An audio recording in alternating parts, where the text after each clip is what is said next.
बच्चों, पिछले वीडियो में अपन ने जाना था हमारी वास्तविक कार्यपालिका, राजनीतिक कार्यपालिका, प्रधानमंत्री और मंत्री परिषद के बारे में। अपन ने जाना कि किस तरह से प्रधानमंत्री मंत्री परिषद की नियुक्ति राष्ट्रपति से करवाते हैं, क्या क्या उनकी शक्तियां होती हैं और किस तरह से वो कार्य करते हैं और कैसे सामूहिक उत्तरदायित्व के सिद्धांत के अनुरूप उनकी कार्य प्रणाली होती है।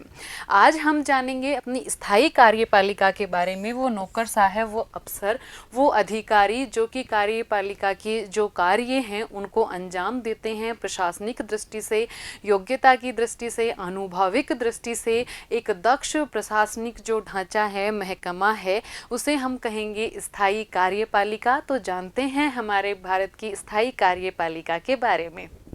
देखिए, स्थायी कार्यपालिका यानी नौकरशाही। नौकरशाह है प्रशासनिक अधिकारी, आईएएस हैं, आईपीएस हैं। इन अफसरों के आपने नाम सुने होंगे। बहुत सारे आप में से बच्चों ने ऐसे सपने भी पाल रखे होंगे, बड़े अफसर बनने का, नौकरशाह बनने का, आईएएस अधिकारी बनने का। तो जानते हैं आज अपन इसके बारे में।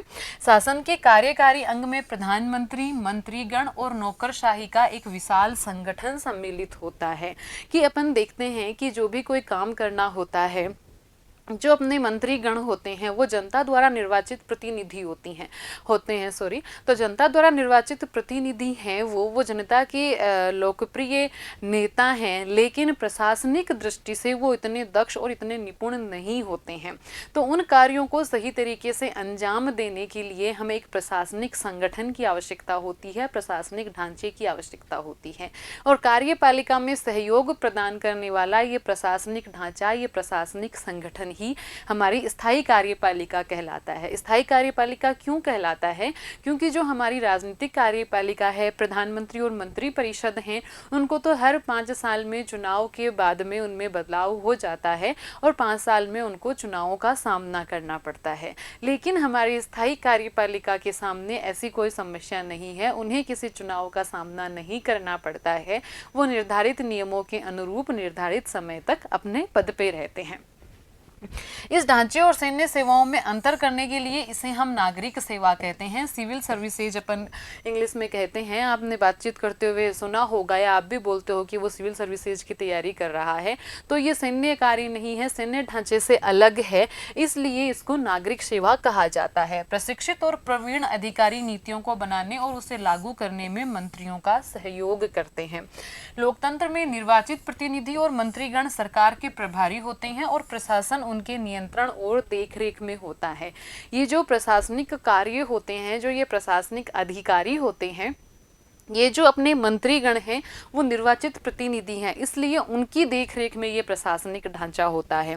नौकरशाही से अपेक्षा की जाती है कि वो राजनीतिक रूप से तटस्थ रहे। जैसे कि मान लीजिए किसी महकमे में कोई नौकरशाही का ग्रुप है, अधिकारी लोग हैं, वो कार्य कर रहे हैं। थोड़े समय बाद में सरकार बदल गई, किसी और दल की सरकार आ गई और वो जो पूर्व में नीतियाँ चलाई जा रही थी, पूर्व में जो कार्य किए जा रहे थे, उनसे अलग कार्य करना चाहे या हो सकता है कि उनके विपरीत ही कार्य करना चाहे। तो नौकरशाही से ये अपेक्षा की जाती है कि जो वर्तमान सरकार है, जो वर्तमान मंत्री परिषद है, उनसे सामंजस्य बिठाकर उनके साथ सहयोगात्मक रवैया अपनाए। यानी कि वो पीछे कौन सा दल की सरकार थी, अब कौन से दल की सरकार है, इन सब बातों से ऊपर उठकर, राजनीति को परे रखकर जो सरकार है उसके साथ सामंजस्य और सहयोग प्रदान करेगी नौकरशाही। सरकार परिवर्तित होने पर प्रशासनिक मशीनरी की जिम्मेदारी है कि वह नई सरकार को अपनी नीति बनाने और लागू करने में मदद करे। नई सरकार अपनी नीतियां बनाएगी, उन्हें लागू करेगी। वो पुरानी सरकार के विपरीत हो सकती हैं, अलग हो सकती हैं, उनकी विरोधी हो सकती हैं। तो प्रशासनिक महकमे की अधिकारियों की ये जिम्मेदारी बनती है कि वो जो सरकार नीतियाँ बनाना चाहे, लागू करना चाहे, इसमें वो उन्हें पूर्ण सहयोग प्रदान करें। देखिए, अब अपन देखते हैं भारतीय नौकरशाही का स्वरूप। भारतीय नौकरशाही का स्वरूप बहुत जटिल हो गया है। इसमें अखिल भारतीय सेवाएं आती हैं, प्रांतीय सेवाएं आती हैं, स्थानीय सरकार के कर्मचारी होते हैं, लोक उपक्रमों के तकनीकी तथा प्रबंधकीय अधिकारी भी भारतीय नौकरशाही में सम्मिलित होते हैं। सिविल सेवाओं का वर्गीकरण अपन 3 भागों में कर देते हैं: अखिल भारतीय सेवाएं, केंद्रीय सेवाएं और प्रांतीय सेवाएं। अखिल भारतीय सेवा में आती है भारतीय प्रशासनिक प्रशासनिक सेवा और भारतीय पुलिस सेवा। केंद्रीय सेवाओं में आती है भारतीय विदेश सेवा और भारतीय राजस्व सेवा। प्रांतीय सेवाओं में आते हैं जो प्रांत के अधिकारी होते हैं। संघ लोक सेवा आयोग। अब देखिए, अपन ने ये बात की कि जो अखिल भारतीय सेवाएं हैं, जो प्रशासनिक अधिकारी हैं, वो काम करते हैं राज्यों के अंदर भी जाकर। आप अपने जिला कलेक्टर का नाम तो जानते ही होंगे, तो जो आपके जिला कलेक्टर हैं वो भी एक प्रशासनिक अधिकारी हैं, वो भी एक IAS अफसर हैं, यानी कि भारतीय प्रशासनिक सेवा के वो अधिकारी हैं। लेकिन उनकी नियुक्ति जिस राज्य सरकार के साथ वो काम करते हैं, उस राज्य सरकार के संरक्षण में वो काम करते हैं, लेकिन उनके ऊपर अनुशासनात्मक कार्यवाही केवल केंद्र सरकार ही कर सकती है। यानी कि वो अखिल भारतीय सेवाओं के अंतर्गत हैं, उन पर जो नियंत्रण है वो केंद्र सरकार का है। जिस राज्य में भी उनकी नियुक्ति की जाती है, उस प्रादेशिक सरकार की देखरेख के अंतर्गत वो कार्य करते हैं। किसी भी राज्य में या फिर वापस केंद्र सरकार के किसी महकमे में उनकी नियुक्ति हो सकती है। इनकी नियुक्ति किस प्रकार से होती है और कैसे अपन योग्य जो IAS अधिकारी हैं, IFS अधिकारी हैं, IPS अधिकारी हैं, जो अपने नौकरशाह हैं, इनका चयन करें। इनका चयन निष्पक्ष रूप से अपन कैसे कर सकते हैं, क्या इसके लिए प्रावधान होने चाहिए? तो इसके लिए स्थापना की गई है संघ लोक सेवा आयोग की। संघ लोक सेवा आयोग वो संस्थान है जो हमें, हमारे अफसर हैं, योग्य निपुण प्रशिक्षित अफसर हैं, वो हमें देता है संघ लोक सेवा आयोग। संघ लोक सेवा आयोग नियुक्ति करता है इन अफसरों की।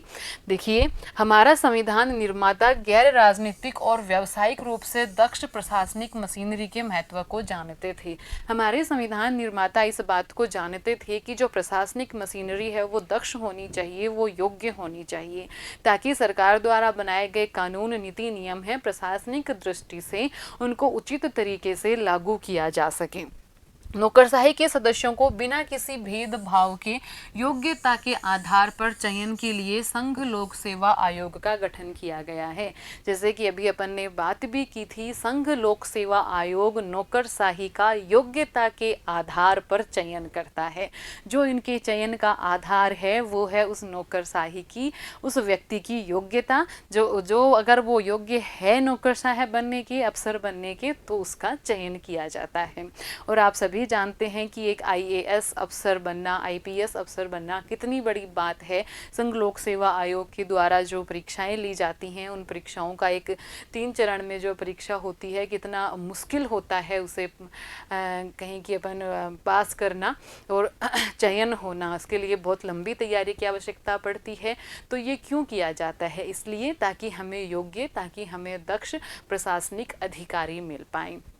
आगे देखते हैं, लोक सेवा आयोग के सदस्यों को एक निश्चित कार्यकाल के लिए नियुक्त किया जाता है। अब जो लोक सेवा आयोग है वो भी निष्पक्ष होकर कार्य कर सके, उस पर भी किसी प्रकार का कोई दबाव ना हो, इसलिए ऐसी व्यवस्था की जाती है कि लोक सेवा आयोग के जो सदस्य हैं उनको भी कार्यकाल की सुनिश्चितता दी जाती है। एक निश्चित कार्यकाल उनका होता है। उनको सर्वोच्च न्यायालय के न्यायाधीश की जांच के आधार पर ही निलंबित या अपदस्थ किया जा सकता है, कि वो किसी भी राजनीतिक दबाव में ना आए, उनके ऊपर किसी राजनीतिक दल का प्रभाव ना हो, इसलिए उनके जो सेवा काल है उसकी सुरक्षा प्रदान की जाती है। उन्हें सर्वोच्च न्यायालय की जांच के आधार पर ही अपदस्थ किया जाता है। ऐसे बिना किसी कारण से ही सिर्फ राजनीतिक दृष्टि से उनको अपदस्थ नहीं किया जा सकता। तो ऐसा क्यों किया जाता है? ऐसा इसलिए किया जाता है ताकि वो निर्भीक होकर, निष्पक्ष होकर, स्वतंत्रता पूर्वक और अपने प्रशासनिक अधिकारियों की नियुक्ति कर सकें। नौकरशाही वह माध्यम है जिसके द्वारा सरकार की लोक हितकारी नीतियां जनता तक पहुंचती हैं। असल में जो हमारा प्रशासनिक महकमा है, जो हमारे अधिकारी हैं, जो हमारे नौकरशाह हैं, वो ही हैं जिनकी वजह से प्रशासनिक जो नीतियां हैं, जनहितकारी नीतियां हैं, वो जनता तक पहुंचती हैं। ये महकमा एक बहुत बड़ी भूमिका अदा करता है सरकार की नीतियों को, सरकार की योजनाओं को क्रियान्वित करने में, उनको सफल बनाने में।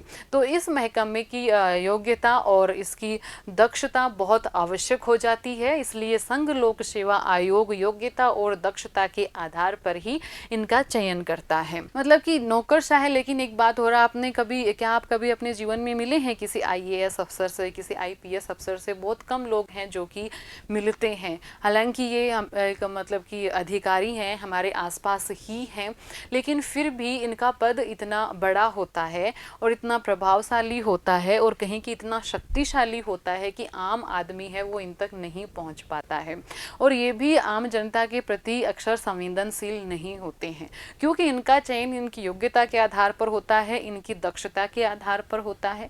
जबकि अगर अपन तुलना करते हैं नेताओं की, मंत्रीगणों की, तो उनका जो निर्वाचन है वो जनता करती है, इसलिए वो जनता के प्रति ज़्यादा संवेदनशील होते हैं। उनको फर्क पड़ता है कि इस उनके कार्य से या फिर इस प्रकार की उनकी बात से जनता पर क्या प्रभाव पड़ेगा, कहीं कोई उनके विपक्ष में तो नहीं हो जाएगा, तो इसलिए वो जनता के प्रति ज़्यादा संवेदनशील होते हैं। जबकि जो हमारी प्रशासनिक महकमा है, हमारे नौकरशाह हैं, वो इतने संवेदनशील नहीं हो पाते हैं जनता के प्रति। इसलिए लोकतांत्रिक ढंग से चुनी हुई सरकार है वो नौकरशाही को नियंत्रित करती है, क्योंकि हमारे जो मंत्रीगण हैं, जो कि हमारे कहीं की अपन विधायक हैं, उनको जनता चुनती है, और इसलिए वो ज़्यादा संवेदनशील होते हैं जनता के मुद्दों को लेकर, जनता की समस्याओं को लेकर, क्योंकि वही मुद्दे, जनता की समस्याओं को दूर करने की बातें ही उन्हें अगली बार फिर सत्ता को हासिल करवाएंगी। इसलिए हमारी नौकरशाही पर लोकतांत्रिक रूप से चुनी हुई सरकारों के नियंत्रण स्थापित किया गया है, यानी कि हमारे जो नौकरशाह हैं उन पर नियंत्रण है जनप्रतिनिधियों का। तो जाना अपन ने क्या होती है स्थायी कार्यपालिका, वो प्रशासनिक महकमा जो कि सरकार की जो नीतियां हैं, सरकार के जो कानून हैं, उनको हम तक पहुंचाते हैं, उनको कार्य रूप में परिणित करते हैं। ये दक्ष होते हैं, ये योग्य होते हैं। इनका चयन संघ लोक सेवा आयोग द्वारा किया जाता है, और जो प्रादेशिक सेवाएं हैं उनमें भी राज्य के अंदर प्रत्येक राज्य का राज्य लोक सेवा आयोग होता है, जैसे कि राजस्थान का है अपन जिसको RPSC कहते हैं। तो इस तरह से प्रत्येक राज्य के अंदर और केंद्र के अंदर इनका चयन एक कठोर परीक्षा के माध्यम से किया जाता है, फिर इनको प्रशिक्षण दिया जाता है अपने कार्यों का, और फिर दक्षता प्राप्त करने पर इनको इनके पद पर नियुक्ति मिलती है। लेकिन फिर भी इन पर नियंत्रण होता है जनप्रतिनिधियों का। इसका कारण संविधान निर्माताओं ने ये माना कि जनप्रतिनिधि जनता के प्रति अधिक संवेदनशील, जबकि नौकरशाह इतने शक्तिशाली कि जनहित के मुद्दों पर अपेक्षाकृत कम संवेदनशील। तो इस पर अपन लेते हैं अपने क्वेश्चंस। पहला क्वेश्चन है, स्थायी कार्यपालिका से क्या तात्पर्य है? बिल्कुल आसान सा सवाल है, आपको अच्छे से इसका उत्तर लिखना है। अपन ने जाना था अभी स्थायी कार्यपालिका हमारी नौकरशाही। संघ लोक सेवा आयोग क्या है, इसके बारे में भी अपन ने जाना। ये आयोग नियुक्ति करता है प्रशासनिक अधिकारियों की। इनके जो सदस्य हैं उनको सेवा काल की सुरक्षा दी जाती है ताकि ये निष्पक्ष होकर अधिकारियों की नियुक्ति कर सकें। धन्यवाद।